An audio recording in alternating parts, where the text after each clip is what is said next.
میدونین تو شهر چه خبره؟ قرار بر رأی دادن هست به رئیس جمهور. شما رأی نمیدین؟ من که نخیر. همه میخوان رأی بدن. رأی نه.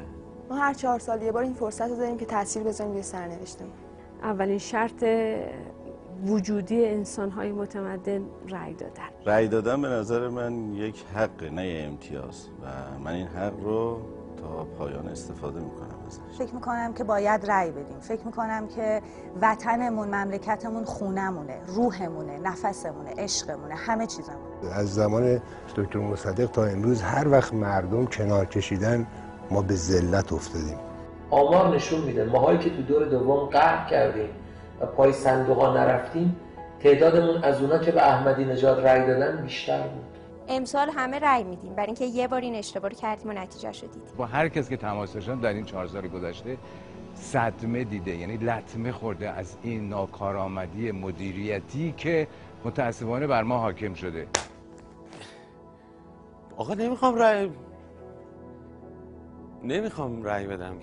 این جمله انقدر لوس و بی‌معنیه که منطقش رو نمیفهمم. مگه میشه خودمون رو از عرصه زندگی کنار بکشیم؟ اونم وقتی که فقط هر 4 سال یک بار این حقو داریم. برای اثبات وجود خودم نیاز دارم که رأی بدم. من رأی میدم به خاطر اینکه تنها راه و بهترین راه هست برای اینکه بگم هستم. من اولین بارمه که اینقدر جدی وارد این مقوله میشم. هر کسی اگه بتونه در سرنوشت خودش و مردمش ذره‌ای و قدمی برداره و این کارو نکنه حتما مقصره. رأی میدم چون دلم برای ادب و آداب ایرانی، فهم و فرهنگ ایرانی، امید و نشاط ایرانی و سربلندی ایران و ایرانی خیلی تنگ شده. در انتخابات شرکت کنیم و رأی بدیم. حتما میام رأی میدم. من رأی میدم برای اینکه فکر میکنم یه وظیفه ملیه.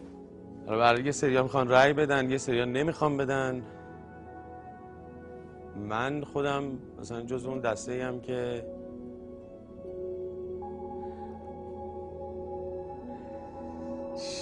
من فکر می‌کنم که واقعا ضروریه که الان که ما توی یه همچین موقعیتی قرار گرفتیم که می‌بینیم که اینجور همه دارن هی لطمه می‌بینن و صدمه می‌خورن و نمیدونم دیوانه میشن و الان چند تا از دوستان من هستن که واقعا به مرز خودکشی رسیدن به خاطر اینکه همین بانک‌ها گفتن که آقا بهتون میدیم بعد ندادن، این بانک نداده، اون یکی نداده، این یکی گذاشته اونجا، اون ورشه گذاشته اونجا، اون مدیر عوض شد، این بیچاره بعد واقعا رو هوا و یه عالمه بدهی در مرز خودکشیه. کشور ما یکم احتیاج به برنامه‌های اقتصادی مرتب منظم‌تر داره.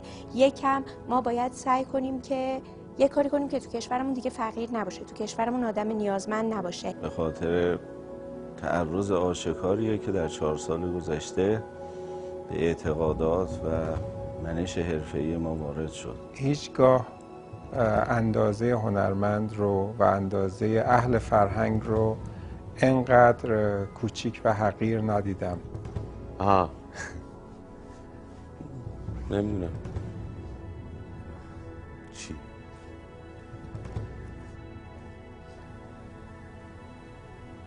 سبز تویی که سبز میخواهمت. سبز؟ من با این دستبند سبز اینجوری بایستادم که دیده بشه. بگو. اینجوری بایستادم که دیده بشه. بله. من با اجازهتون اون فیلمنامه ای رو که جلد سبز رنگ داره انتخاب میکنم. فعلا که همه چی قرار سبز بشه. نه، به خاطر اینکه برنامه بهتریه، منسجمتره، شفافتره، واقع بینانه تره. از اون مهمتر یه مهندس توانمند پشتشه. اگر بهار باشه و به شما بگن به یه رنگ رأی بدید، به چه رنگی رأی میدید؟ فکر میکنم همه ما در بهار به رنگ سبز رأی بدیم، رنگی که طبیعت، هستی بهش رأی داده. فکر میکنم الان دیگه وقت رأی دادنه. به کی؟ به کی؟ به کسانی که لااقل تو زندگیشون یک شب به خاطر این فرهنگ مملکت دیرتر خوابیده باشن و یک روز 1 ساعت زودتر بیدار شده باشن به خاطر این فرهنگ. روزی روزگار ایران رئیس جمهوری دارد که دستهایش را به سبزی زایش گره زده و نقاشی میکشد، موسیقی گوش میکند و کتابهای خوب میخواند. نامش میرحسین موسوی است و رئیس جمهور ایران است.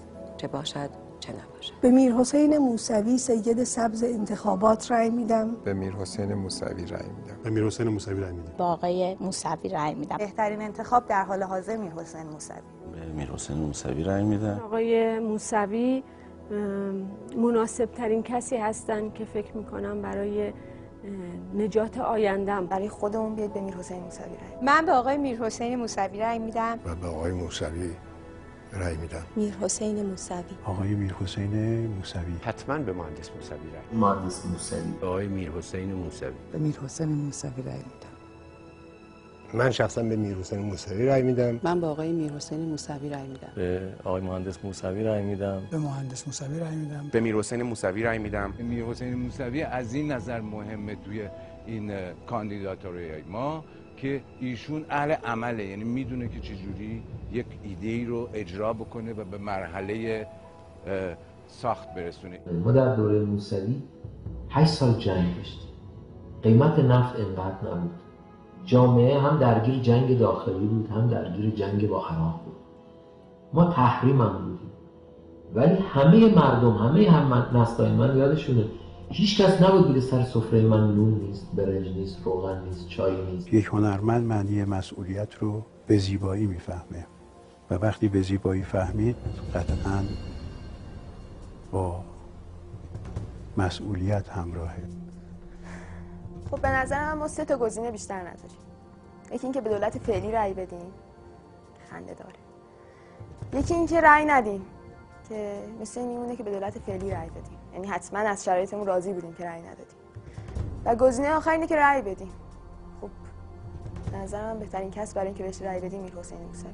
به میر حسین موسوی رأی میدم به این دلیل که از دروغ شنیدن خسته شدم. به خاطر که آدم شریف، نجیب و با اخلاقی است و امانتی رو که بهش سپرده میشه انشالله به خوبی حفظ خواهد کرد. مهندس از نشستن روی این صندلی به هیجان نمیاد، چنانکه تو 4 سال بعد از خودش و از معجزه‌ای که اونو روی این صندلی نشون حرف بزنه. دیدم که یک آرامش و یک منطقی دارن که الان مملکت ما احتیاج به اون داره. به خاطر اینکه اعتقاد دارم روشنفکر، هنرمنده و هنردوسته. من اعتقاد دارم که بهترین انتخابه برای اینکه آبروی بین المللی ما رو حفظ کنه. یکم احتیاج داره که یک آدم غیر متشنج رئیس جمهورش باشه. آنچه امروز مملکت ما بهش احتیاج داره یک رئیس جمهور با وجاهت و خواستگاه فرهنگی است، نه نظامی. برای برابری جنسیتی حاکم در کشور. به عنوان یه زن ایرانی ذوق میکنم وقتی دست رئیس جمهور آینده‌مو تو دست همسرش میبینم و اینکه یه زن در عرصه اجتماعی کنار همسرش گام به گام داره قدم برمیداره. زمام مملکت رو به دست کسی بسپارند که اندازه فرهنگ ما رو و شأن فرهنگ ما رو بدونه. همین.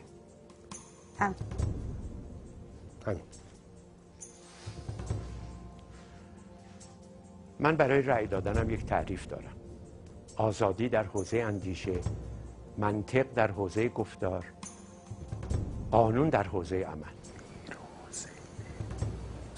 ایران لایق روزهای سرافرازی است و این سرافراشتن رو مردم تعریف میکنن، نه اینکه به اونا دیکته بشه سرچیست افراچیست. آقای میر حسین موسوی از این نظر مهمه که میتونه این به اصطلاح امنیت شغلی، حرفه‌ای، اقتصادی رو برای ما ایجاد بکنه. از نظری که من میگم که خیلی ضروری که رأی بدیم، یک، دومی که به ایشون رأی بدیم. برای اینکه من بگم چرا آقای میر حسین موسوی وقت بسیار میخواد و این یک اطمینان دو طرفه است میان من و شما که مخاطب هستید که من میگم میر حسین موسوی. به مادرم زنگ میزنم میپرسم مادر به کی رأی میدی؟ میگه مادر جون تو که نبودی دیوارا نم کشید، سقف خونه ترک برداشت، رفتم سر کوچه‌مون بنایی بود، یکی داشت یه خونه ای رو با کلنگ خراب میکرد، گفتم آقا خدا خیرت بده، بیا این خونه رو تا سقفش نیومده رو سرمون درستش کن. گفت خانم جون من یه عملا کارم خراب کردنه، اگه میخوای خونه تو خراب کنی باز بده دست من، اما اگه میخوای درستش کنی روی مهندس بگی.